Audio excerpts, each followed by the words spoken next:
असं एकदम वेगळं वाटतंय का? बऱ्याच दिवसानंतर भेटलो तर काही वेगळं वाटतंय का? बर. हां, बस लक्ष द्यायचं इकडे सगळ्यांनी. बघा, ए या साईडला बसा, चला पुढे. हां,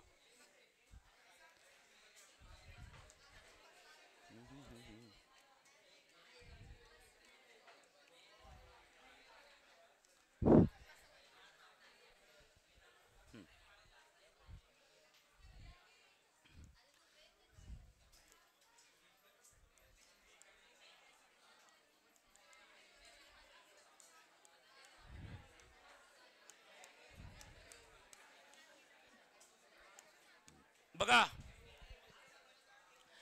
बाळांनो, 12th स्टँडर्ड फिजिक्स. बघा 12th स्टँडर्ड फिजिक्समध्ये कुठले कुठले महत्त्वाचे टॉपिक्स आहेत. ओके, कम्प्लिटली 16 टॉपिक्स, 16 टॉपिक्स आहेत बाळांनो, तुम्हाला लक्षात ठेवा. चला क्वेश्चन, तुम्ही नोटबुक आणले सगळ्यांनी? चला नोटबुक काढा सगळ्यांनी लवकर, फास्ट लवकर, फास्ट सगळ्यांनी नोटबुक काढा.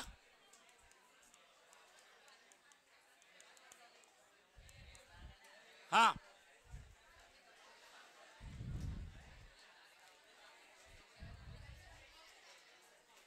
चला topics to be covered. Right down first topic, rotational dynamics. आवाज मागे. Right down first topic, rotational dynamics.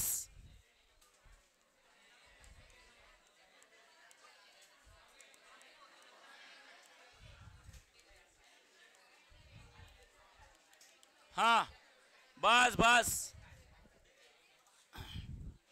चला चला लवकर चला. Right down first, rotational dynamics. Rotational dynamics topics 6 marks, अब्लिक 8 मार्क्स. बस, ए मागे, आवाज आवाज, मी लास्ट टाइम बोलताय बरं का आता. ओके, सगळ्यांनी लक्ष द्यायचं आहे. First topic rotational dynamics, compulsory 6 marks आणि ऑप्शनमध्ये 8 मार्क्स. तिकडे मागे तुम्हाला दिसणार नाही बाळांनो, या साईडला बसा. चला, ए तुम्ही दोघं जण मागे जात रे, नाही तर तुम्ही गर्ल्स तुम्ही बरोबर बसा. चला चला लवकर. चला second, mechanical properties of fluids. Mechanical properties of fluids. Mechanical properties of fluids.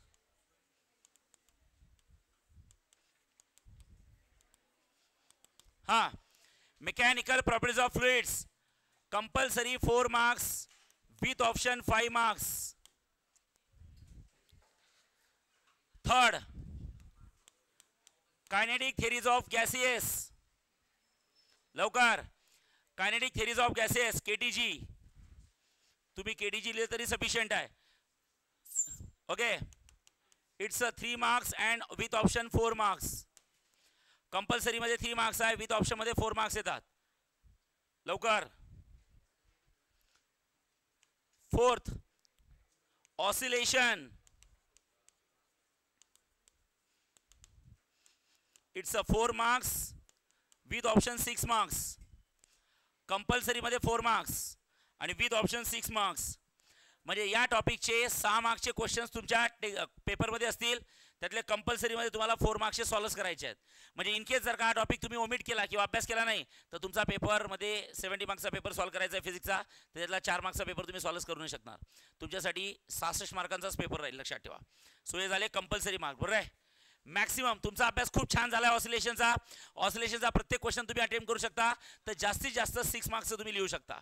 पण जर का तुम्ही अटेम्प्ट केलाच नाही, ऑसिलेशन प्रिपेअर करून गेलेच नाही, तर तुमच्यासाठी 70 मार्क्सच्या पेपरमध्ये 4 मार्क्सचं कंपल्सरी जे ऑसिलेशनवर येणार ते तुम्हाला अटेम्प्ट करता येणार नाही. त्यामुळे अख्ख्या सिलेबसमध्ये लक्षात ठेवा, अख्ख्या सिलेबसमध्ये असा कुठलाही टॉपिक नाही आहे की जर तुम्ही तो सोडला तर तुम्हाला काही फरक पडणार नाही. असं 11वीत चालत असतं पण 12वीत होत नाही. सिलेबसच असे विचित्र डिझाईन झालेले असतात की कुठलाच टॉपिक सोडून जमणार नाही. जसं फ्रँकली स्पीकिंग 70 मार्क्सचा पेपर जर का द्यायचा असेल तुम्हाला, तर बाळांनो लक्षात ठेवा, तुम्हाला पेपरच 102 मार्क्सचा असतो. किती? 102 मार्क्सचा. म्हणजे 102 मार्क्सचं पेपरमध्ये येतं, त्यातलं कंपल्सरीमध्ये 70 मार्क्सचं सॉल्व्ह करायचं असतं. टॉपिक्स किती आहे सांगा? 16 टॉपिक आहे. मग आपल्या डोक्यात असा प्रश्न यायला पाहिजे की कदाचित 1-2 टॉपिक नाही केले तर काय फरक पडतो? सॉल्व तर शेवटी 70 मार्काचाच करायचं आहे, 102 मार्काचं नाही करायचं आहे.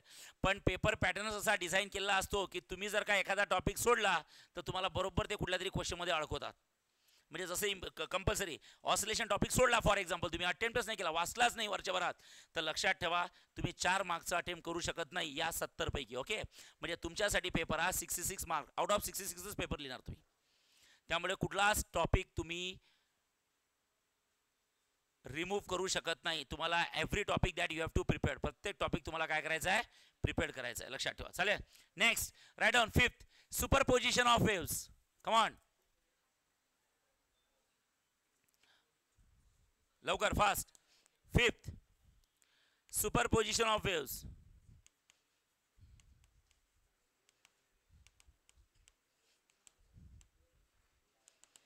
ओके, लिहा. 4 मार्क्स कंपल्सरी, 6 मार्क्स. लवकर, fast. 6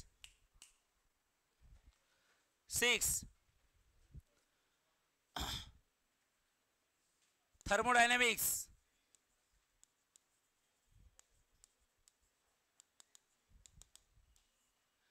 Compulsory 4 marks with option 5 marks.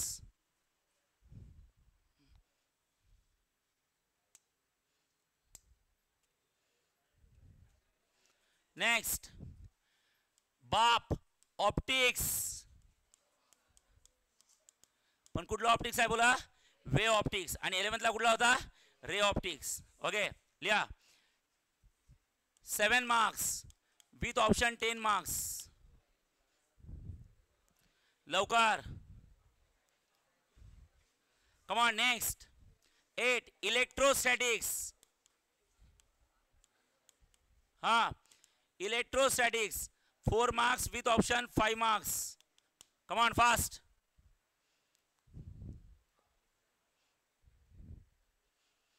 झालाय. चला next, 9th current electricity. Current electricity, हा मागे लक्ष द्यायचं आहे. Current electricity 3 marks with option 4 marks. झालाय. नेक्स्ट, करंट इलेक्ट्रिसिटी झाल्यावर नेक्स्ट, हा इलेक्ट्रोमॅग्नेटिक इंडक्शन. तुम्ही एक काम करा, EMI लिहा. EMI, electromagnetic induction. Electromagnetic induction मध्ये 4 मार्क्स आणि compulsory 6 marks. Sorry, compulsory 4 marks with option 6 marks. EMI, electromagnetic induction. त्यानंतर नेक्स्ट, चला AC सर्किट्स. हा, AC सर्किट्स. लवकर लवकर, AC CKD म्हणजे सर्किट्स. लवकर, AC circuits. Same year 4 marks with option 6 marks. लवकर, fast.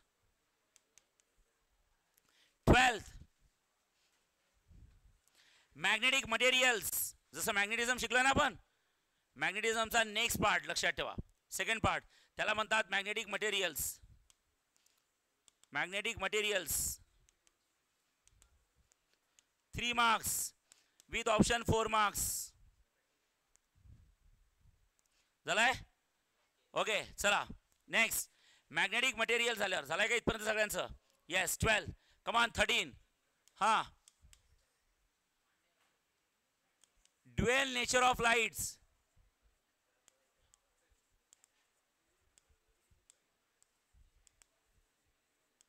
and radiations. Dual nature of lights and radiation, dual nature of radiations and matter. असे नाव आहे दोन. NCERT मध्ये वेगळा आहे, स्टेट बोर्ड मध्ये वेगळा आहे. Okay, write down. 3 marks with option 4 marks. 3 marks आणि विथ ऑप्शन काय सांगा, 4 मार्क्स. सगळ्यांना लक्ष द्यायचं आहे. Next, 14th write down atoms, molecules and nuclei. लवकर, atoms, molecule and nuclei. Okay. Atoms, molecules and काय न्यूक्लिआय. हा सुद्धा टॉपिक बाळांनो 3 मार्क्स विथ ऑप्शन 5 मार्क्स. आणि त्यानंतर एक असतं 15. कमान सेमी कंडक्टर. कुठला बोला सेमी कंडक्टर. सगळं शेवटी घेतो आपण 10 नंबरचा. हां राईट डाऊन सेमी कंडक्टर. तुम्हाला सेमी कंडक्टर 11th स्टँडर्डमध्ये होता तोच त्याचा पुढचा सेमी कंडक्टर डिव्हायसेस नाव आहे त्याचं टॉपिक. पण ठीक आहे it's all over about a semi conductor. Next 3 marks with option 4 marks. And last but not the list. बघा लक्ष द्या टॉपिक्स मोठे आहेत. आय थिंक 11thला 14 टॉपिक्स होते बरोबर आहे. 12thला ओके 16 टॉपिक्स आहेत. पण प्रॉब्लेम काय माहिती आहे का मी सांगतो काय पहिले लिहून घ्या शेवटचा. Magnetic field. मॅग्नेटिक लिहू शकता magnetic effect due to electric current. Magnetic effect due to electric current 4 marks with option 5 marks. Magnetic effect due to electric current. Okay. Magnetic effect of electric current किंवा magnetic effect due to electric current. Is that clear. असे 16 topics तुमच्या सिलेबसमधले आहे बाळांनो. Okay. आता होतं काय माहिती आहे का आपल्या क्लासमध्ये फिजिक्सच्या नोट्स देत असताना मी नोट्स कशा देणार तुम्हाला. जसं for example rotational dynamics topic आहे. रोटेशनल डायनॅमिक्स टॉपिक मी 2 पार्टमध्ये डिवाइड केला आहे. एक असतं सर्क्युलर मोशन आणि दुसरं असतं बाळांनो रोटेशनल मोशन. लक्षात ठेवा असे 2 वेगवेगळे मोशन आहेत. 2 वेगळ्या नोट्स भेटतील तुम्हाला. म्हणजे इनडायरेक्टली तुम्ही असं समजायचं तो एक टॉपिक नाही किती टॉपिक्स आहेत 2. म्हणजे काय होतं ना अजून मेकॅनिकल प्रॉपर्टीज ऑफ फ्लुइड्समध्ये सुद्धा एक आहे fluids in motion and fluids is at rest. असे 2 आहेत टॉपिक लक्षात ठेवा. म्हणजे टॉपिक एवढे मोठे मोठे आहेत की तुम्हाला याला आपल्या क्लासमध्ये 2-2 पार्ट्समध्ये डिवाइड करून दिले आहेत. जसं मी 11वीला तुम्हाला ऑप्टिक्स दिला होता डिवाइड करून बरोबर आहे की नाही. ओके तसे हे टॉपिक. मग असे किती टॉपिक्स आहेत सर. हा एक टॉपिक आहे. हा दुसरा टॉपिक आहे. केटीजीचा काही संबंध नाही. ऑसिलेशन सुपरपोजिशन ऑफ वेव्स हा असा एक टॉपिक आहे की ज्याला 2 पार्टमध्ये डिवाइड केला आहे मी. थर्मोडायनॅमिक्स एकच आहे. वेव्ह ऑप्टिक्सला सुद्धा 2 पार्टमध्ये डिवाइड केला आहे. ओके हा तिसरा. नंतर current EMI AC circuits magnetism. नंतर पुढे तर काही नाही असे. म्हणजे सांगा बरं किती टॉपिक झाले असे 2 पार्टमध्ये डिवाइड करून. म्हणजे इथं एक आहे पण ॲक्च्युली 2 टॉपिक आहे. ते इथं एक आहे पण ॲक्च्युली असे 2 टॉपिक आहे. म्हणजे इथला एक वाढला इथला एक वाढला आणि इथला एक वाढला. म्हणजे टोटल किती होईल सांगा 16 + 3 म्हणजे किती झाले 19. म्हणजे मी पहिले 11वीत असताना बोलायचो की तुमचा 12वीचा सिलेबस हा 11वीच्या सिलेबसच्या 1.5 पट आहे म्हणून. तिथं 14 टॉपिक आहेत असं समजायचं. इथं त्या लेवलचे इथे 19 टॉपिक आहेत म्हणून. Are you getting.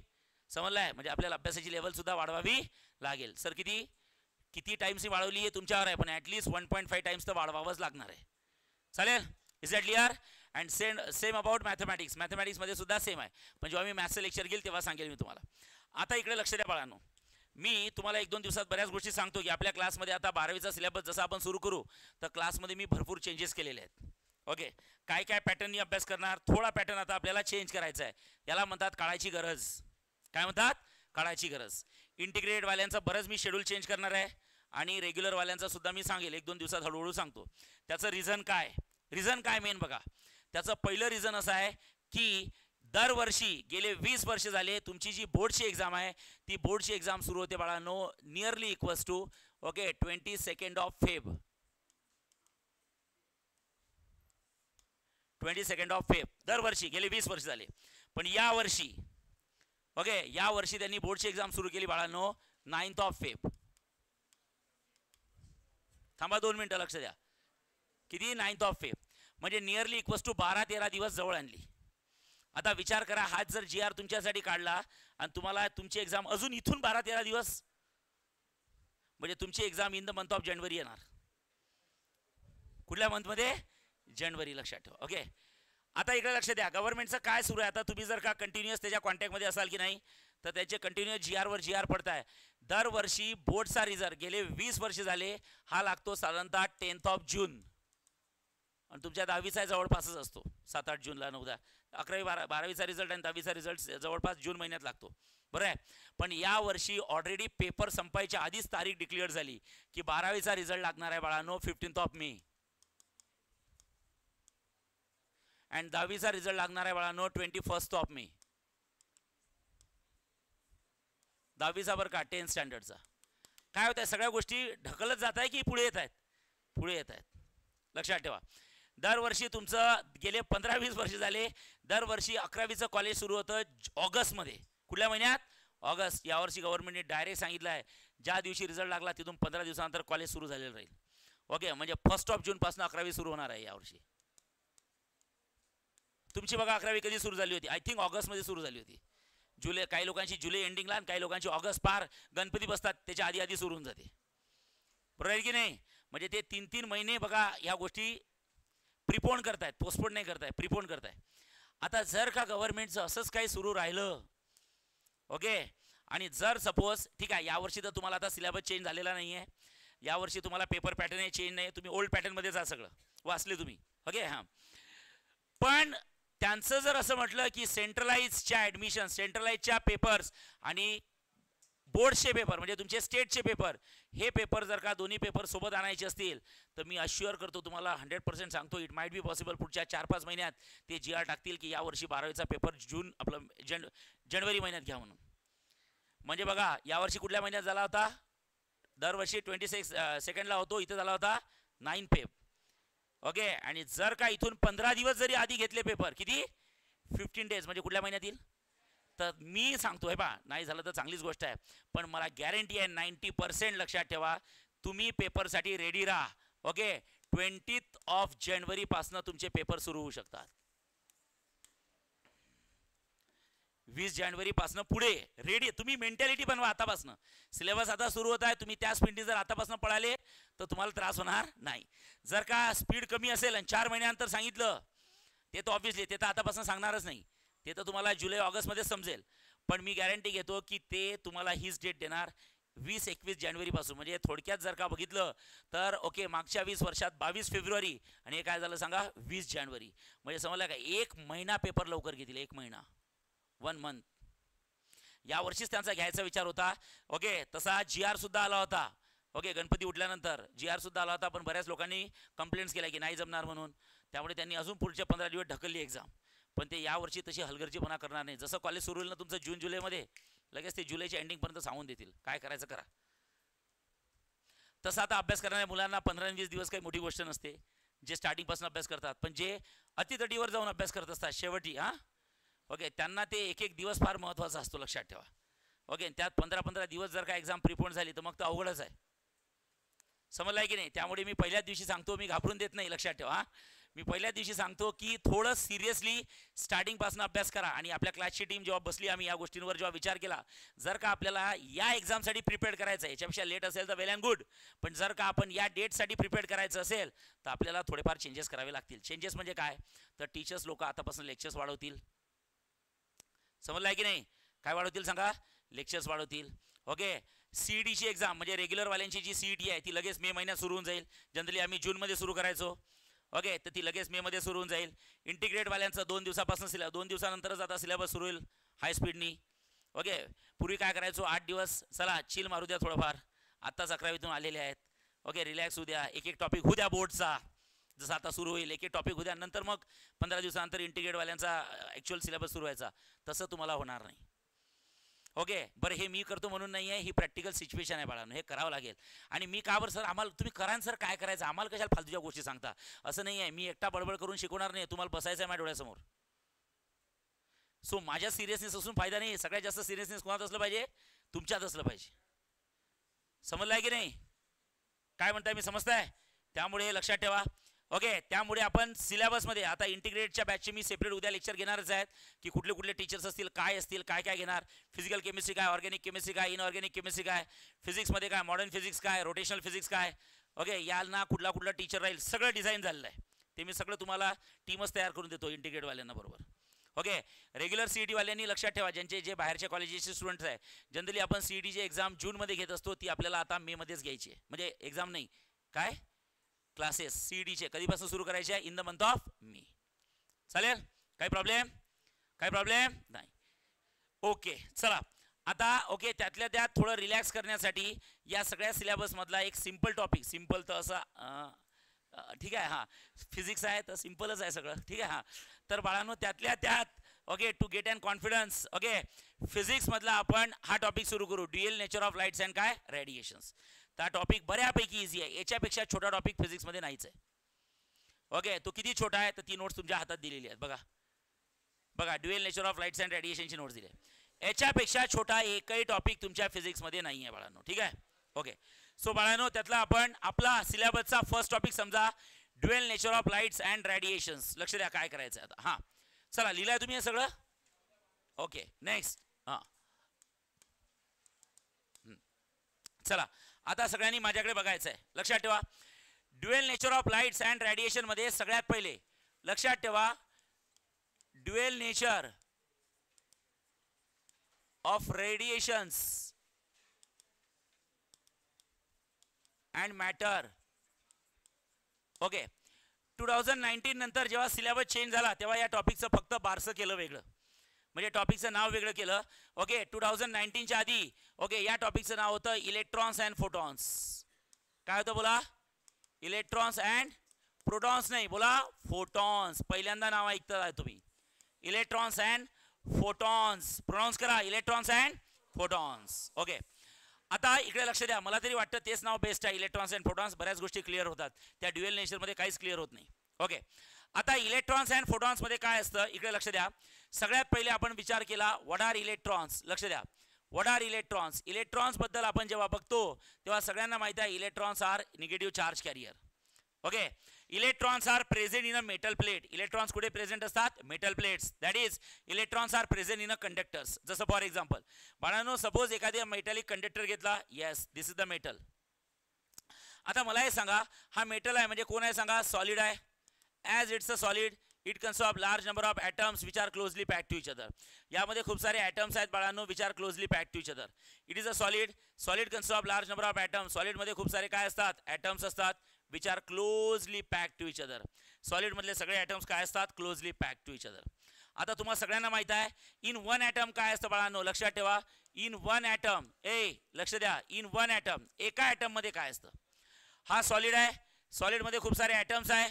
ओके त्यातल्या एका ॲटम बद्दल बघितलं तर काय सांगू शकता? In one atom there are protons there are neutrons. बरं आहे. And there are large number of electrons. Correct आहे. एका ॲटम मध्ये प्रोटॉन्स असतात न्यूट्रॉन्स असतात आणि लार्ज नंबर ऑफ काय? इलेक्ट्रॉन्स.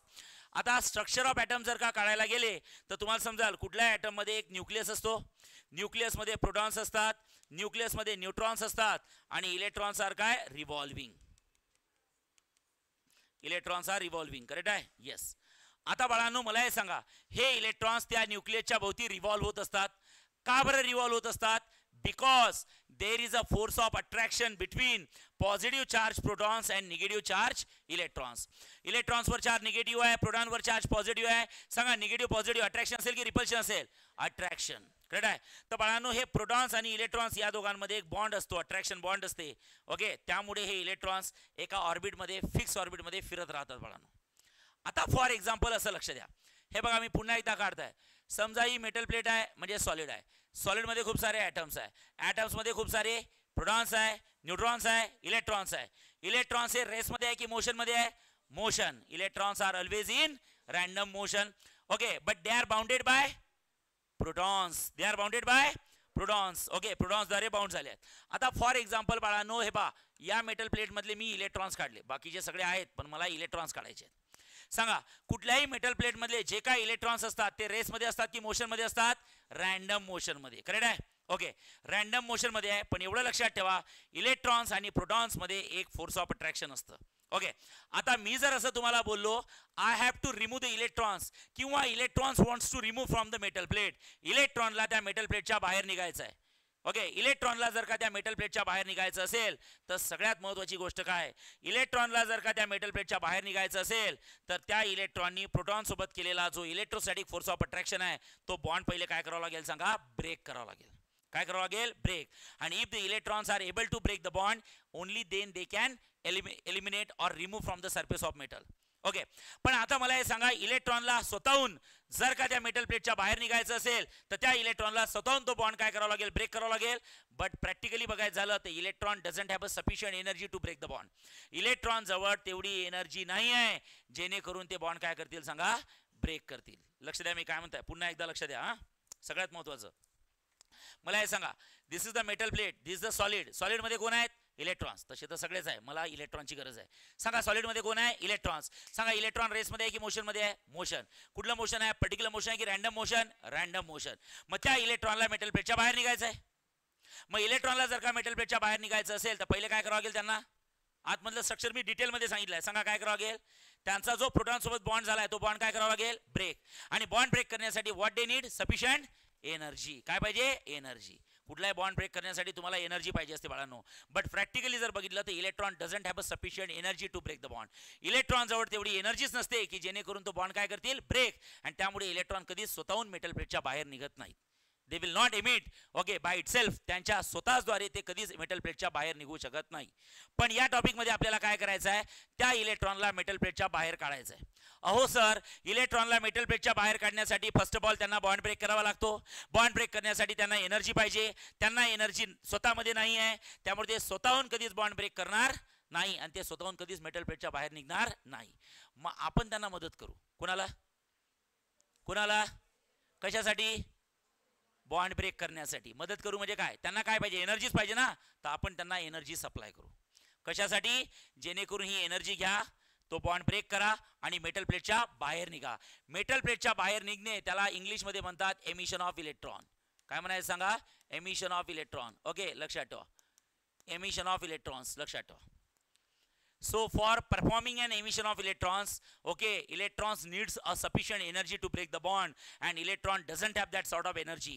Electron ला ती एनर्जी नाही आहे. तर आपण काय करणार? बाहेरून एक्सटर्नल एजंट, बाहेरून म्हणजे कोण? एक्सटर्नल एजंट म्हणून आपण इलेक्ट्रॉनला एनर्जी सप्लाय करणार.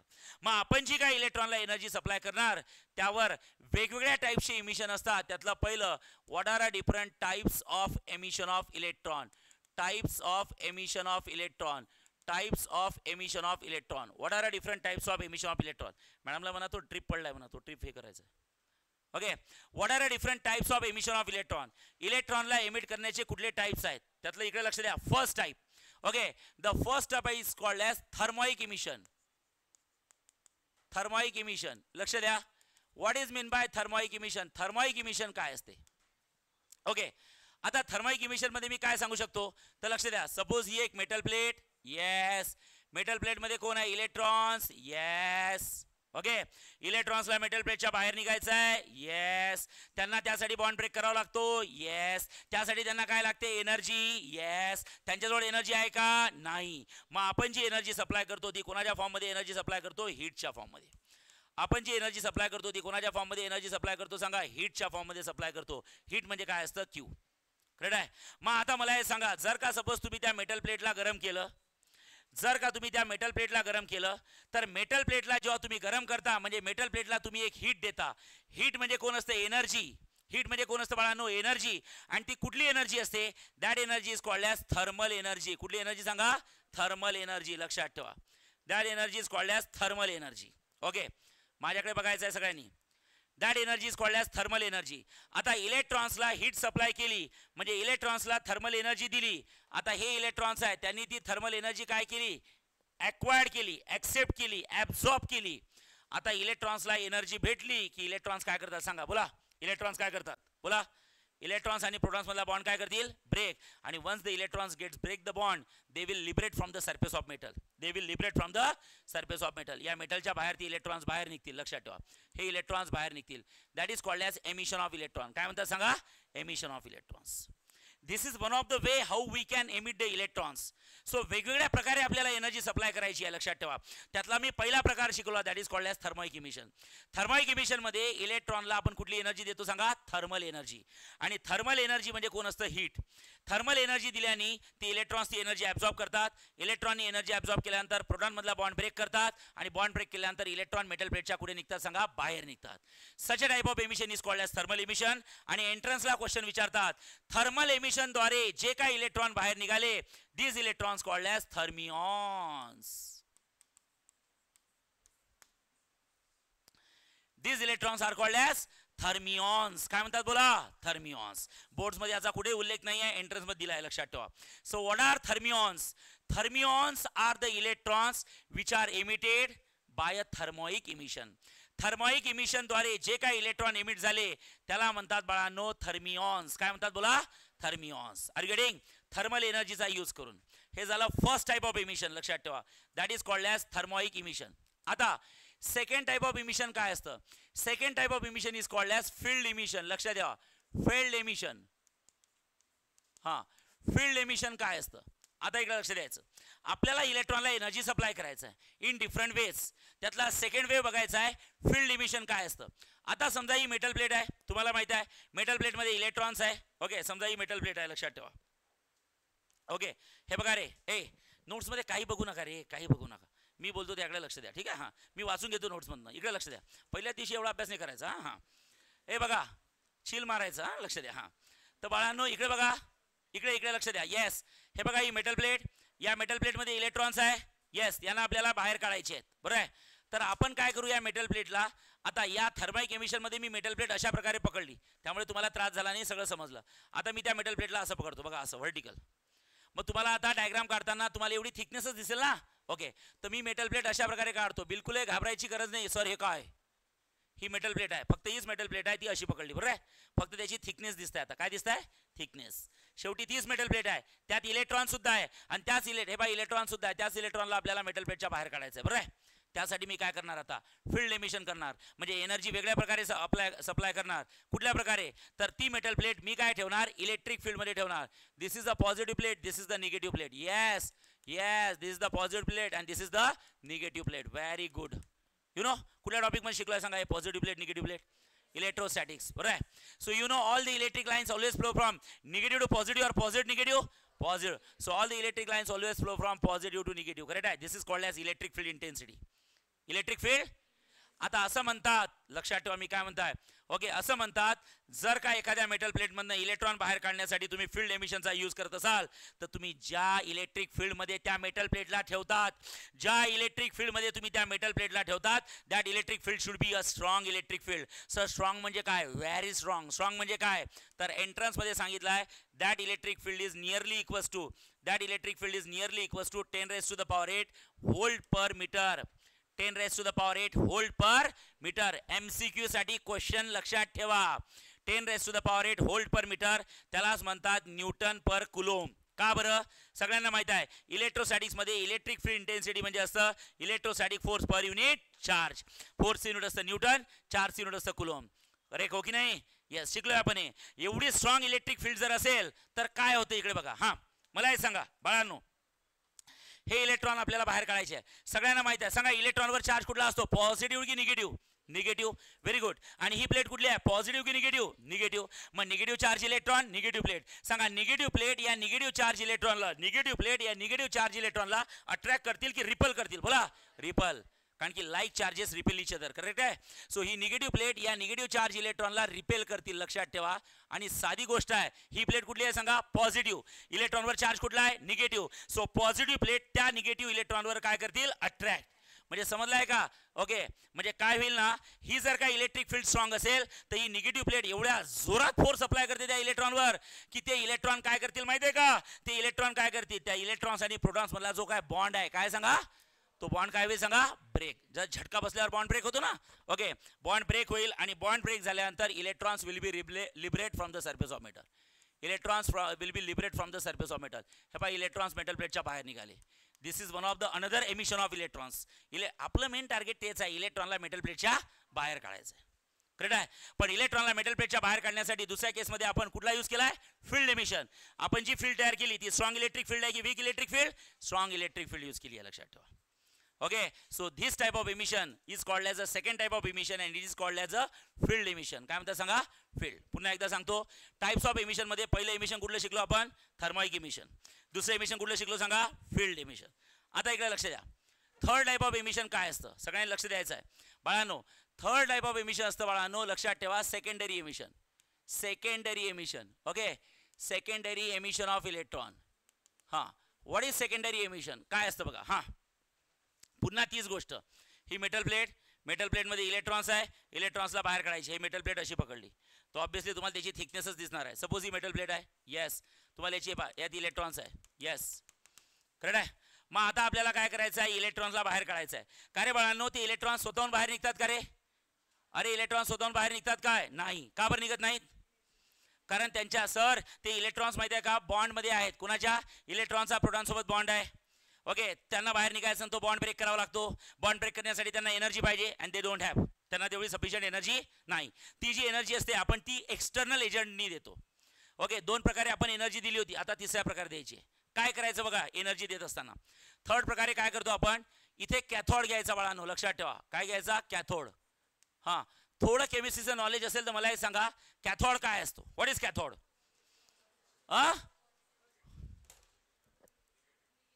Positive charge carrier.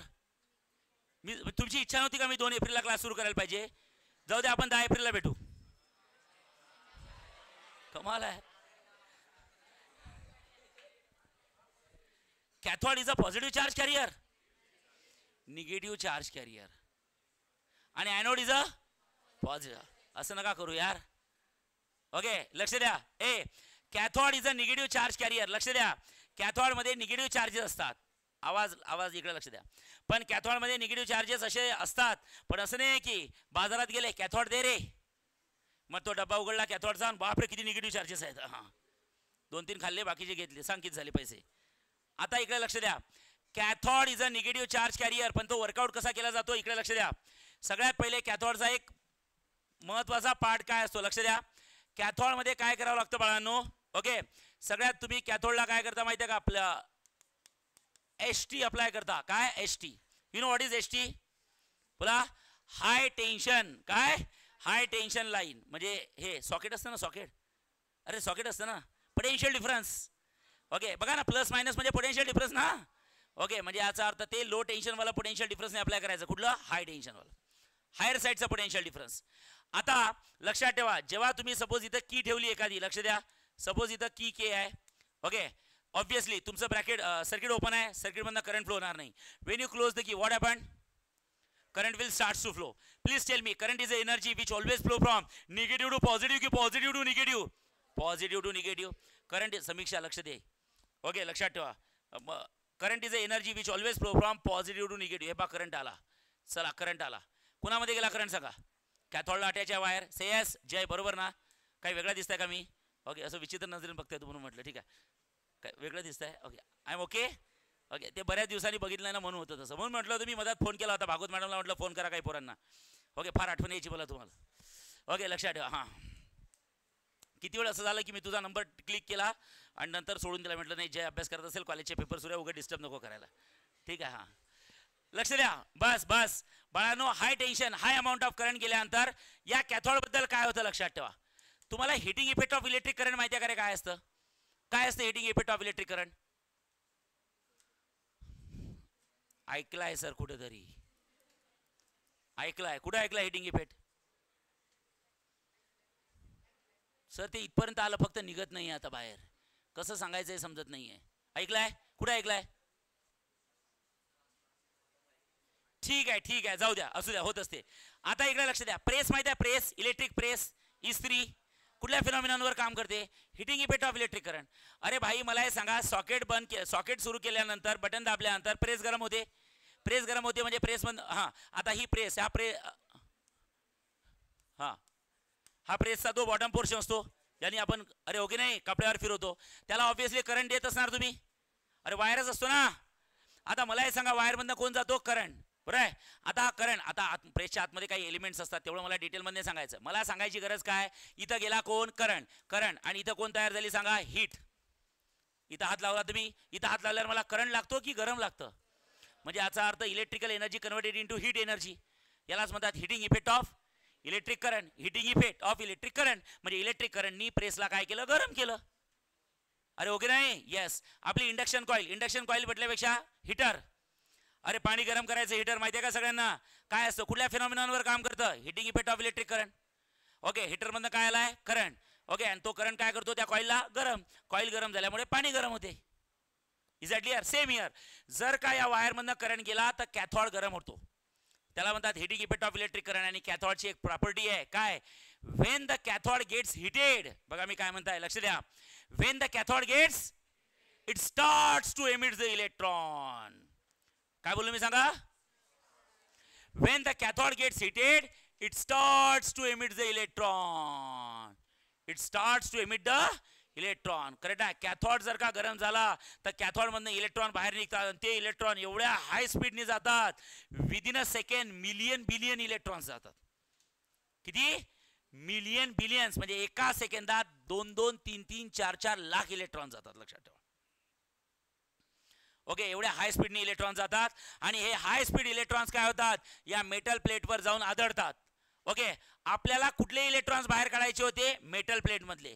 आता मला हे सांगा, इलेक्ट्रॉनवर चार्ज कुठला आहे, निगेटिव्ह, आणि या मेटल प्लेट मध्ये कुठले आहे इलेक्ट्रॉन्स, त्या इलेक्ट्रॉनवर चार्ज कुठला आहे, निगेटिव्ह. ऑब्विसली मग हा निगेटिव्ह चार्ज, हा निगेटिव्ह चार्ज, जेव्हा हे इलेक्ट्रॉन त्या मेटल प्लेटवर जाऊन आदळतील तर मला हे सांगा, निगेटिव्ह निगेटिव्ह अट्रॅक्शन होईल की रिपल्शन होईल. आणि रिपल्शन झाल्याने मला हे सांगा, त्या मेटल प्लेटवर एवढ्या जोरात फोर्स अप्लाय होतो की ते सगळेच्या सगळे इलेक्ट्रॉन्स मेटल प्लेटच्या कुठे निघतात, सांगा, बाहेर निघतात. All the electrons gate liberated from the surface of metal. लक्षात ठेवा, आपल्याला मेटल प्लेटच्या इलेक्ट्रॉनलाच बाहेर काढायचं आहे, बिकॉज आपण कुठला आर्टिकल शिकत आहोत, एमिशन ऑफ इलेक्ट्रॉन्स. काय बोला, एमिशन ऑफ इलेक्ट्रॉन्स, करेक्ट आहे. ओके, फक्त प्रॉब्लेम काय इथं लक्ष द्या. मला हे सांगा, मेटल प्लेटच्या इलेक्ट्रॉनला बाहेर काढण्यासाठी आपण कुठल्या तरी वेगळ्या इलेक्ट्रॉनचा यूज केला, बरोबर आहे की नाही. ओके, आपलं टार्गेट काय होतं, आता आपल्या घरगुती भाषेत सांगतो, पिवळ्या इलेक्ट्रॉनला बाहेर काढायचं होतं की पांढऱ्या इलेक्ट्रॉनला बाहेर काढायचं होतं, असं बोलू नका कुठे बाहेर गेल्यावर, हा लक्षात ठेवा. कुठल्या इलेक्ट्रॉनला बाहेर काढायचं होतं, बोला, व्हाईट कलरच्या इलेक्ट्रॉन्सला, बरोबर आहे. त्यासाठी आपण यूज कोणाचा केला, म्हणजे कोण महत्वाचे याच्यात, व्हाईट कलरचे इलेक्ट्रॉन महत्वाचे आहे की येलो कलरचे. त्यामुळे these electrons are called as primary electrons.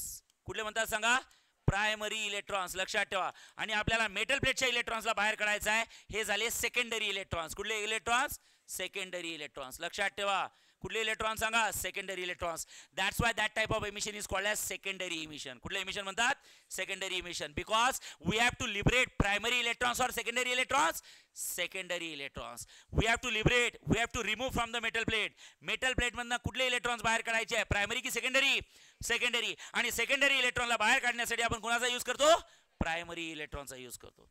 So such a type of emission is called as secondary emission. कुठलं इमिशन, सेकंडरी. आणि एक लास्ट पुन्हा एकदा सांगतो, लक्ष द्या.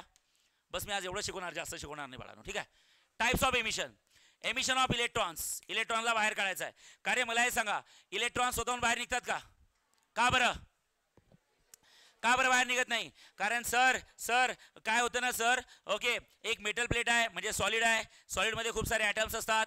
ॲटम्समध्ये कोण असतात, protons, neutrons and large number of electrons. Correct आहे. ओके, इलेक्ट्रॉन्स आणि प्रोटॉन्स मध्ये सर एक इलेक्ट्रोस्टॅटिक फोर्स ऑफ अट्रॅक्शन असतं. ओके, इलेक्ट्रॉन्सला जर का मेटल प्लेटच्या बाहेर निघायचं असेल तर फर्स्ट ऑफ ऑल तो बॉन्ड काय करावा लागतो, ब्रेक. आणि इलेक्ट्रॉनला स्वतःहून तेवढी एनर्जी नसते, so that they will break the bond. Okay, they will break the bond, तेवढी एनर्जी नसतं. त्यामुळे आपण काय करतो, मग वेगवेगळ्या टाईपनी एनर्जी सप्लाय करतो आणि मग वेगवेगळ्या टाईपचे नाव ठेवले एमिशनचे. पहिलं एमिशन कुठलं आहे, थर्माइक इमिशन. थर्माइक इमिशन मध्ये मेटल प्लेटला आपण एनर्जी कुठली सप्लाय करतो, in the form of heat. त्या हीटच्या एनर्जीला आपण करतो नॉर्मल एनर्जी की थर्मल एनर्जी. आणि थर्मल एनर्जीनी जे काही इलेक्ट्रॉन बाहेर निघतात त्या इलेक्ट्रॉनला आपण काय नाव दिलं, थर्मिऑन्स. काय, थर्मिऑन्स. दुसरं कुठलं आहे सांगा, फील्ड इमिशन. फील्ड इमिशन मध्ये जेव्हा इलेक्ट्रॉन्स बाहेर निघतात तेव्हा आपण ती मेटल प्लेट इलेक्ट्रिक फील्ड मध्ये ठेवतो. ती इलेक्ट्रिक फील्डची जी स्ट्रेंथ असते ती स्ट्रॉंग असते की वीक असते, स्ट्रॉंग. स्ट्रॉंग मध्ये एंट्रन्स साठी लक्षात ठेवा त्याची व्हॅल्यू किती असते, नियरली इक्वल्स टू 10⁻⁸. 10⁻⁸ किती, 8. आणि समजलं मेकॅनिझम काय, ही निगेटिव्ह प्लेट या निगेटिव्ह चार्ज इलेक्ट्रॉनला फोर्स अप्लाय करते आणि त्यामुळे, आणि ही पॉझिटिव्ह प्लेट काय करते, त्यांना खेचते. त्यामुळे मेटल प्लेट मधनं इलेक्ट्रॉन्स बाहेर निघतात. करेक्ट आहे. याला म्हणतात field emission. Third type of emission कुठला आहे सांगा, सेकंडरी इमिशन. मेटल प्लेट मधनं सेकंडरी इमिशन बाहेर करण्यासाठी त्याच्यावर कुठले इलेक्ट्रॉन पाडणं गरजेचं आहे, प्रायमरी इलेक्ट्रॉन. जे कुणापासून निघतात, केव्हा निघतात, when the cathode gets heated. When the cathode gets, so when the cathode gets heated, electrons get emitted from the cathode and these electrons are called as primary electrons. When the primary electrons get incident or bombard on a metal plate, then the secondary electrons gets emitted. So such a type of emission is called as secondary emission. सांगा कुठलं emission आहे, secondary emission. Is that clear? Yes. हे झाले 3 emission. And last but not the least, उद्यापासून आपल्याला या चौथ्या emission वर सगळ्यात जास्त वर्कआउट करायचं आहे, called as what is mean by photoelectric emission. काय बोलू मी सांगा, photo electric emission. Photo electric emission काय असतं सगळ्यांनी लक्ष द्यायचं आहे. What is mean bye photo electric emission. आता फोटो इलेक्ट्रिक एमिशन काय असतं बघा बाळांनो. Same here, he metal plate, yes. Okay, या मेटल प्लेट मध्ये कोण आहे सांगा, इलेक्ट्रॉन्स आहे. बाय इलेक्ट्रॉन्स आहे, या इलेक्ट्रॉन्सला बाहेर काढायचं आहे. तीच गोष्ट स्वतःहून बाहेर निघू शकत नाही, कारण की बॉन्ड ब्रेक करावा लागतो, त्यासाठी एनर्जी पाहिजे आणि त्यांच्यामध्ये तेवढी एनर्जी नाही आहे. मग एनर्जी आपण बाहेरच्या साईडनी सप्लाय करतो. एकदा हीट देऊन झाली आहे, एकदा इलेक्ट्रिक फील्डमध्ये ठेवून झालं आहे, एकदा कॅथोडच्या प्रायमरी इलेक्ट्रॉन बंबार्ड करून झालेला आहे. आता लास्ट टाईप कुठला असतो बाळांनो, की एखाद्या मेटल प्लेटमधल्या इलेक्ट्रॉनला बाहेर काढण्यासाठी तुम्ही लाईटचा यूज करता. काय, कशाचा? लाईटचा यूज करता. When a light is incident, काय बोलू मी सांगा? When a light, light LIGHT light, okay, सूर्यप्रकाश. सूर्यप्रकाश की कुठलाही लाईट, आर्टिफिशियल लाईट किंवा sun rays, okay, natural rays, okay. चला बोला माझ्या मागे. When a light of suitable frequency and suitable intensity. Suitable frequency, suitable intensity म्हणजे समजते. इंटेन्सिटी म्हणजे लाईटची तीव्रता. जसं फॉर एक्झाम्पल रेनी डेज आणि समर डेज. सांगा कुठल्या डेजमध्ये लाईटची तीव्रता जास्त असते? समर डेज. करेक्ट आहे. लाईटमध्ये एनर्जी असते बाळांनो.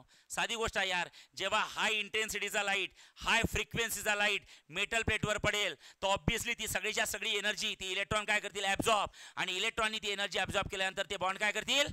ब्रेक. आणि बॉन्ड ब्रेक केल्यानंतर electrons will get liberated from the surface of metal. ते इलेक्ट्रॉन्स काय होतील सांगा? मेटल प्लेटच्या बाहेर निघतील. लक्षात ठेवा. This phenomenon is called as photo electric emission. काय म्हणतात सांगा? Photo electric emission. म्हणजे कुणाचा यूज करून इलेक्ट्रॉन इमिट झाले?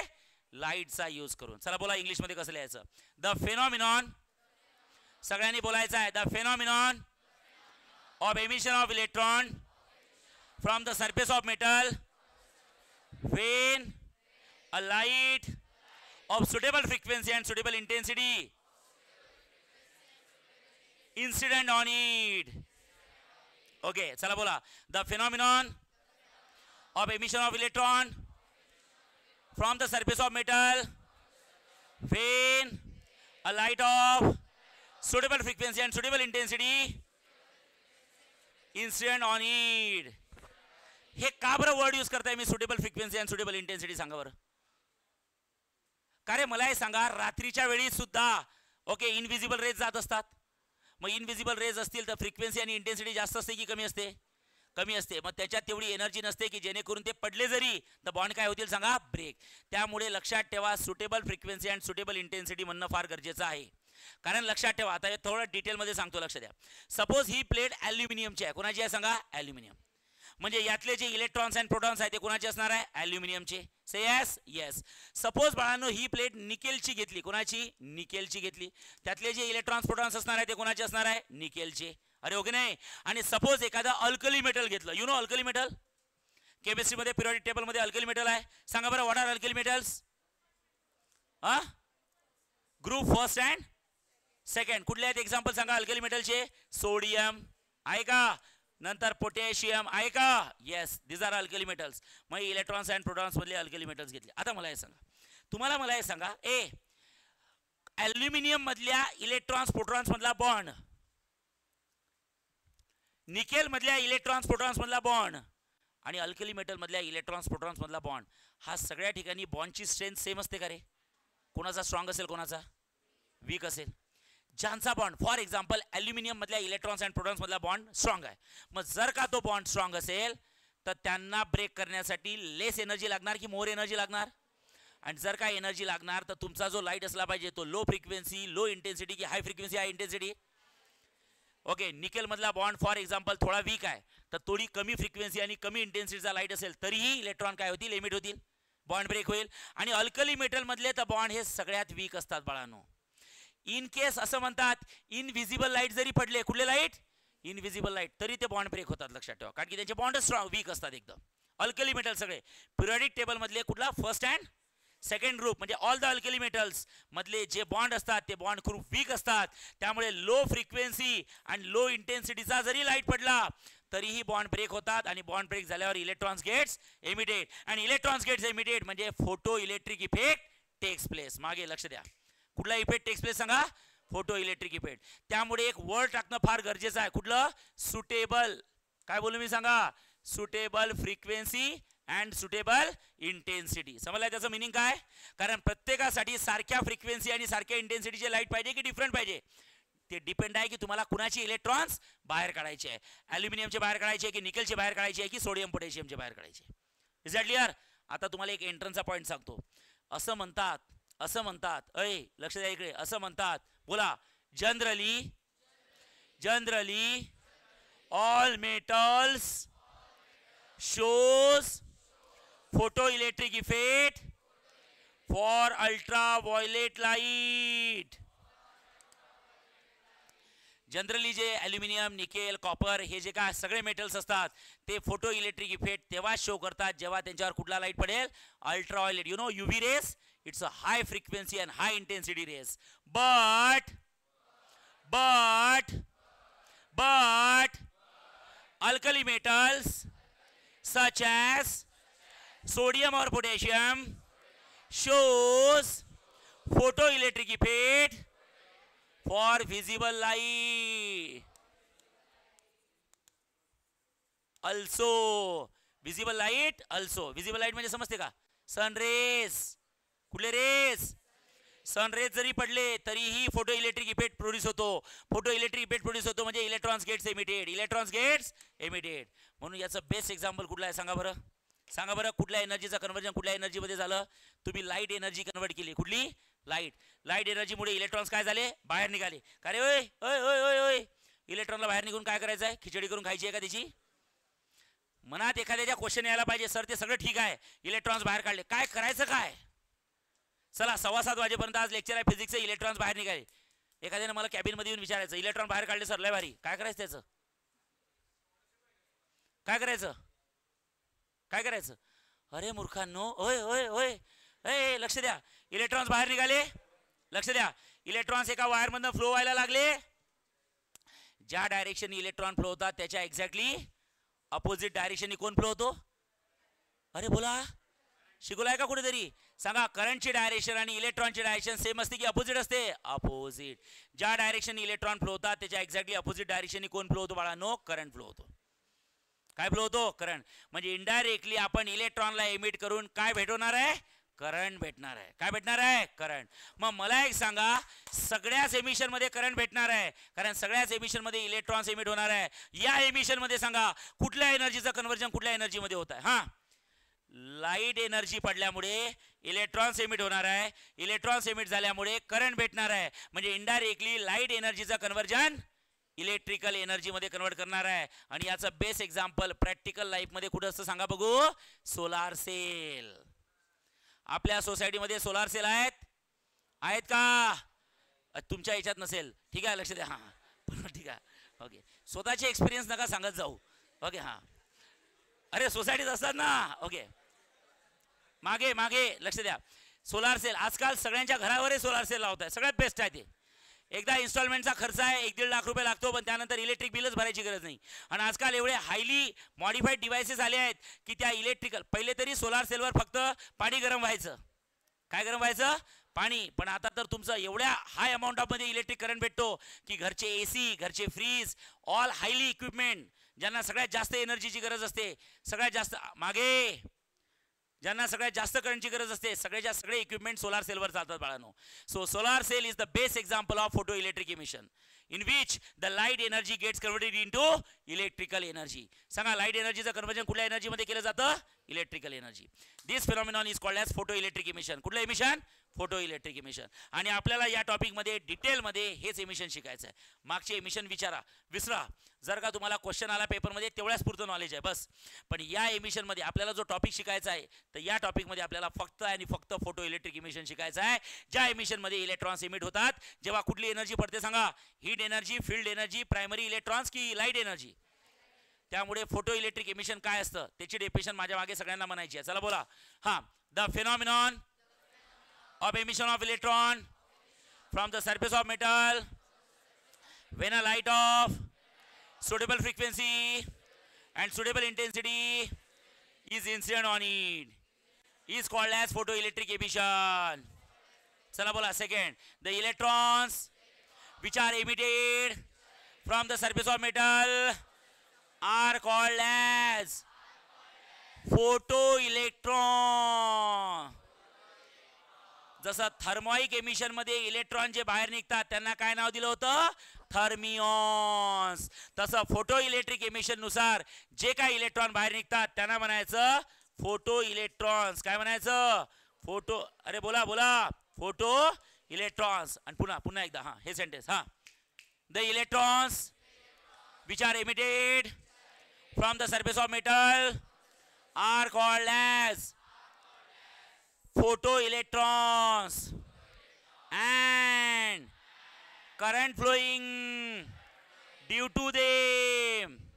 साधी गोष्ट आहे ना, इलेक्ट्रॉन्सला बाहेर काढून काय खिचडी खेळायची आहे का? नाही. करंट फ्लो होणार आहे ना. चला बोला. And current flowing due to them called as photo electric current. कुठला करंट म्हणतात? Photo electric current. करेक्ट आहे? ओके. अँड लास्ट सेंटेन्स लक्ष द्या. Generally all metals shows photoelectric effect for ultraviolet light, but alkali metal such as sodium, potassium, cesium shows photoelectric effect for visible light also. Visible light म्हणजे high frequency high intensity की low frequency low intensity? Low frequency low इंटेन्सिटीचा light पडला तरी electrons emit होतात. त्याच्यापेक्षा हाय पडला तर होणारच आहे ना. अरे हो की नाही? गरज तर लोची आहे. तू जास्त दिलं तर काय प्रॉब्लेम आहे? चांगलीच गोष्ट आहे. अरे यार, तुम्हाला माझ्या फिलिंग समजताय का? मला नेमकं काय सांगायचं आहे? सर पहिल्याच दिवशी असं डोक्याला ताण नाही द्यायचा. आम्ही आलो आज एन्जॉय करायला. मार तिथं ते व्हिडिओ नोट टाकत बसता. आज या उद्या भेटू, संध्याकाळी भेटू. ठीक आहे. ते घरचे आम्हाला पागल करतात. ते सर काय तुमच्या सरला काही करमत नाही का? त्यात आम्ही कसं तरी आलो पुश करून स्वतःला. एक तर आमचा इनर्शिया एवढा चढलाय. पेपर कसे गेले तुमचे? अरे पेपर कसे गेलेत? कॉलेजचे पेपर्स कसे गेलेत? चांगले गेलेत? बर, चांगले गेलेत. अरे अवघड होते पेपर? दिलेच नाही? सिंपल होते पेपर. काय असतं पेपरमध्ये? हां बस सगळ्यांनी नोट्स काढायच्या आपापल्या.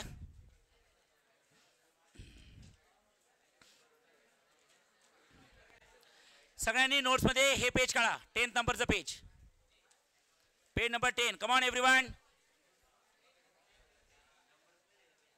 हा चला, एमिशन ऑफ इलेक्ट्रॉन्स काढा. एव्हरीवन नोट्स मध्ये एमिशन ऑफ इलेक्ट्रॉन्स काढा. Page number 10. हा चला, एमिशन ऑफ इलेक्ट्रॉन्स काय असतं सगळ्यांना एका ट्युनिंग मध्ये वाचायचं आहे. कमॉन. हा चला, 1 2 3 स्टार्ट. बोला. At room temperature free electrons move randomly within a conductor, but they do not leave the surface of conductor due to attraction of positive charges. Some external minimum energy is required to emit the electron from the metal surface. This minimum energy is called as work function. समजेल तुम्हाला ते काय असतं work function. पुढे वाचा. Depending on the nature of source of energy following methods are possible.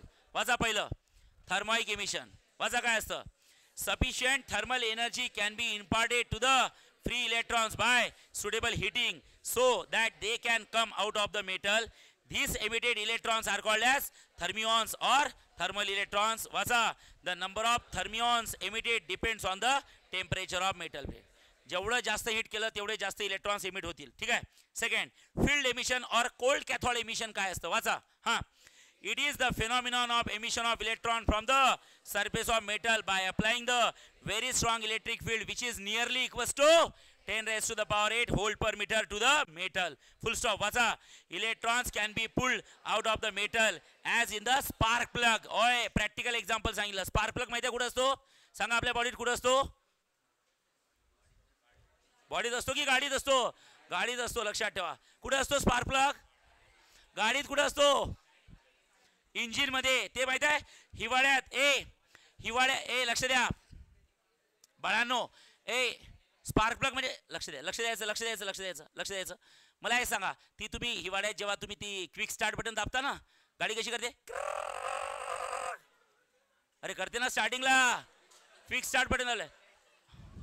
अरे इकडे मागे. ओके. स्टार्टिंगला हिवाळ्यात गाडी स्टार्टिंगला सुरू होत नाही. ओके. जर का आणि ती खटारा असेल तर सुरूच होत नाही. ओके. हां, तिला अर्धा तास एकदम गरम करावं लागते. ठीक आहे. हां, आता इकडे लक्ष द्या. तुम्ही क्विक स्टार्ट बटन दाबल्यावर गाडी करते किर्र किर्र किर्र. याचा अर्थ समजून घ्यायचा, तुमच्या गाडीचा जो स्पार्क प्लग आहे त्या स्पार्क प्लगवर कार्बन डेव्हलप झालाय. काय डेव्हलप झालाय? कार्बन. ओके. तर मग ते ठीक आहे, हळूहळू जर का तुम्ही बऱ्याच वेळ त्याला हे केलं तर मग ती गाडी सुरू होऊन जाते. स्पार्क प्लगमध्ये काय होते ना, स्पार्क निघतो तिथून. काय निघतं? स्पार्क. हे जे इलेक्ट्रॉन्स आहे ते इलेक्ट्रॉन्स डायरेक्ट मेटल प्लेटमधून बाहेर निघतात, करंट निघतो, हीट तयार होते आणि स्पार्क म्हणजे वीज, हीट, आग निघते, आग. आणि ती आग पेट्रोल पर्यंत जाते. कुणापर्यंत जाते? पेट्रोल. सर पेट्रोल टँक पर्यंत जाते का? नाही. हा, लक्ष द्या. पेट्रोल टँक मध्ये पेट्रोल असतं. ते पेट्रोल एका पाईप थ्रू एका सिलेंडर मध्ये येत असतं गाडीच्या, आणि त्या सिलेंडर मध्ये एक सफिशियंट अमाऊंट ऑफ पेट्रोल असतं, आणि तिथं ती आग म्हणजे आग टाकली जाते अशी. बस स्पार्क प्लग थ्रू आग टाकली, थिनगी म्हणतो आपण त्याला. ती थिनगी टाकली की तिथं ब्लास्ट होतो. काय होतो? ब्लास्ट. आणि गाडीच्या इंजिन मध्ये एकदा ब्लास्ट सुरू झाला मग त्यातनं एक काय निघतो? धूर निघतो, सायलेन्सर मधनं निघालेले गॅसेस, आणि मग ती heat energy gets converted into okay your kinetic energy, आणि गाडी धावायला लागते पुढे पुढे. हे असं मेकॅनिझम असतं. तर लक्षात ठेवा ओके, हे जे फील्ड एमिशन आहे कुठे यूज करतो आपण? प्रॅक्टिकली स्पार्क प्लग मध्ये. ठीक आहे. नेक्स्ट ओके, त्यानंतर नेक्स्ट दिलाय तुम्हाला फोटो इलेक्ट्रिक इमिशन. वाचा फोटो इलेक्ट्रिक इमिशन काय असतं. हा, it is the phenomenon of emission of electron from the surface of metal when a light radiations of suitable frequency fall on it. Hence energy to the free electrons for their emission is being supplied by the light photons. पुढे वाचा. The emitted electrons are called as photoelectrons. वाचा. Number of photoelectrons are emitted depends on the intensity of incident light. Secondary emission काय असतं? वाचा. हा, it is the phenomenon of emission of electron from the surface of metal in a large number when a fast moving electrons called as primary electron strikes the metal plate. Is that clear? Yes. Okay. 2 मिनिटं थांबा. आता एक काम करा, तुमच्या notes मधलं first page काढा. First page जिथं टॉपिक सुरू झाला, इंट्रोडक्शन. Come on everyone. चला पहिलाच क्वेश्चन वाचा. काय दिलाय? What is photo electric emission. चला वाचा. हा, सगळ्यांनी वाचायचं आहे. Come on. The phenomenon of emission of electron from the surface of when a light of suitable frequency is incident on it is called as photoelectric emission. समजलाय सगळ्यांना? फक्त light पडून फायदा नाही आहे, सुटेबल फ्रिक्वेन्सी. तुम्ही इंटेन्सिटी लिहिलं तरी चालते किंवा फक्त फ्रिक्वेन्सी लिहिलं तरी चालते, काय फरक नाही पडत. ओके, पुढे वाचा. काय दिलाय? हा, the electrons which are emitted. हे बा the phenomenon of emission of electron from the surface of metal when a light of suitable frequency is incident on it. जेव्हा सुटेबल फ्रिक्वेन्सीचा लाईट पडल्यानंतर जे काही इलेक्ट्रॉन एमिट होतात त्याला म्हणायचं फोटो इलेक्ट्रिक एमिशन. बरोबर आहे? आता बघा, चला वाचा. सेकंड काय दिलाय? हा, the electrons which are emitted from the surface of metal are called as photoelectrons. हे बा इथं सांगितलं होतं, the electrons which are emitted from the surface of metal these are called as photoelectrons. पुढे वाचा. काय दिलाय? हा, the current flow due to them is called as photoelectric current. त्यांच्यामुळे जो काय करंट फ्लो होतो त्याला आपण म्हणतो फोटो इलेक्ट्रिक करंट. बरोबर आहे? नेक्स्ट वाचा. पुढे काय दिलाय? हा, generally the metal shows the photo electric effect when ultraviolet light is incident on it. सांगितलं होतं मी तुम्हाला, जनरली सगळे मेटल फोटो इलेक्ट्रिक इफेक्ट तेव्हाच दाखवतात जेव्हा कुठला लाईट पडतो? अल्ट्राव्हायोलेट लाईट, म्हणजे हाय फ्रिक्वेन्सी हाय इंटेन्सिटीचा. पण अल्कली मेटल, वाचा खाली काय दिलं? But alkali metal such as sodium, potassium shows the photo electric effect with a visible light also. Is that clear? Got it everyone? Yes. चला आता एक काम करा, पुन्हा त्या बॅक टू पवेलियन 10 नंबरच्या पेजवर या, आणि व्हिजिबल तुमच्या डोळ्यासमोर राहायला पाहिजे डायग्राम. त्यासाठी तुम्ही हे पेपरमध्ये नाही काढायचं, पण इथं बाजूला डायग्राममध्ये काढून घ्या. जिथं इथं बघा थर्मल इमिशन आहे, इथं मेटल प्लेट हीट दिली, इलेक्ट्रॉन्स बाहेर निघाले, असं काढून घ्या. नंतर फील्ड इमिशनला असं करा. म्हणजे ह्या डायग्राम पेपरमध्ये नाही काढायच्या, पण आपल्याला समजण्यासाठी आणि दीर्घकाळ आपल्या डोक्यात राहण्यासाठी हे गरजेचं आहे. लवकर लिहा, लवकर ड्रॉ करा, लवकर फास्ट. मागे पहिलं थर्मल इमिशन, दुसरं फील्ड इमिशन. चला लवकर. इतके दिवस काय केलं? घरी बोर झाले का? बोर झाले की नाही? बोर झालं घरी? उगाच लवकर सुरू केला क्लास? अवघड आहे. फक्त 2 दिवसात इंटिग्रेट सुरू ना तुमचं. फार तर फार उद्याची मजा करा. आणि सगळे सर आता तुम्हाला, विजय सर फिजिक्स, नंतर ते गणेश सर आहे ते केमिस्ट्रीला देतो, ते आहेत ना कुठले माहिती आहे? त्यांनी घेतला ना तुमचा सक्षराव मॅडम ते, आणि नंतर प्रशांत सरला मॅथ्स देतो जेईसाठी, आणि मी CETचा मॅथ्स मी घेतो. नाही घेऊ म्हणजे बोर्डचं तर मीच घेणार आहे, बाकीचं सांगताय मी. डायरेक्ट झपाझप लेक्चर सुरू होतं तुमचे. चालेल ना? हो की नाही?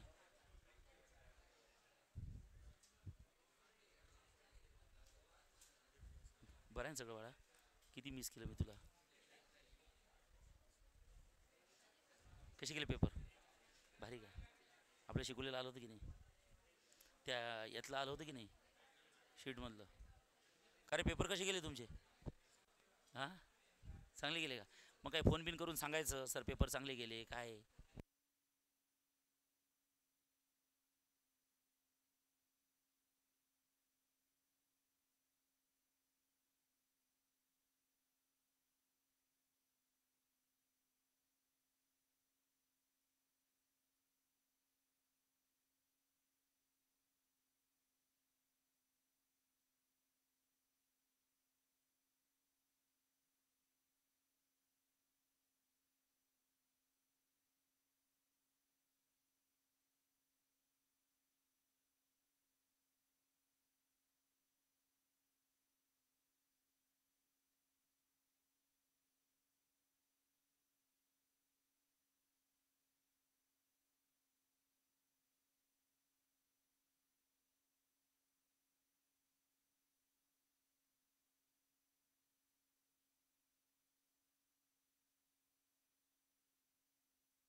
हां लवकर फास्ट लवकर. प्रतिभा मॅडम तो ट्रिप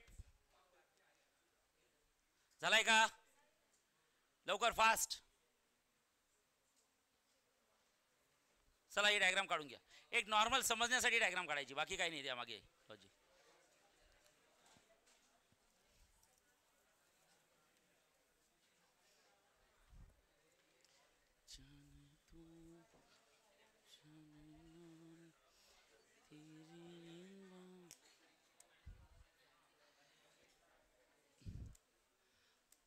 ऐका आता माझे 12वीचे क्रॅश कोर्स सुरू आहे. कदाचित तुम्हाला माहित असेल, मी त्याचे व्हिडिओ वगैरे टाकतो मधातनं. ते क्रॅश कोर्स आता संपतील माझे 10 एप्रिलपर्यंत. किती? 10th ऑफ एप्रिलपर्यंत. त्यानंतर मी आफ्टर 20th एप्रिल तुमची तर 12वी सुरू राहणार आहे. जेव्हा मी फ्री होईल थोडा, तेव्हा मी 10 दिवसांचा एक कोर्स घेणार आहे. ओके नॉर्मल एक 10 दिवसाचे 2-2 तास लेक्चर घेणार आहे फिजिक्स मॅथ्सचे, ज्यात मी 11वीचं जे काय महत्त्वाचं आहे सगळं मराठीत बोलताय मी, समजताय का?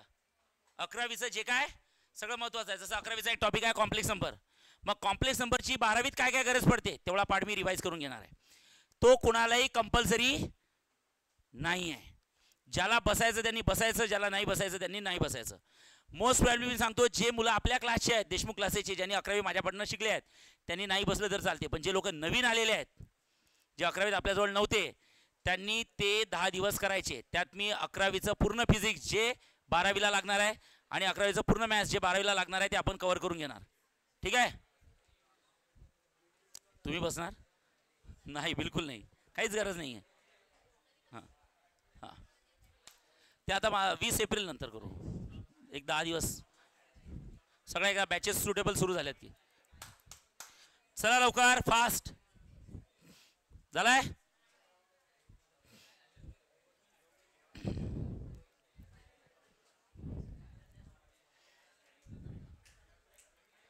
झालाय? ओके.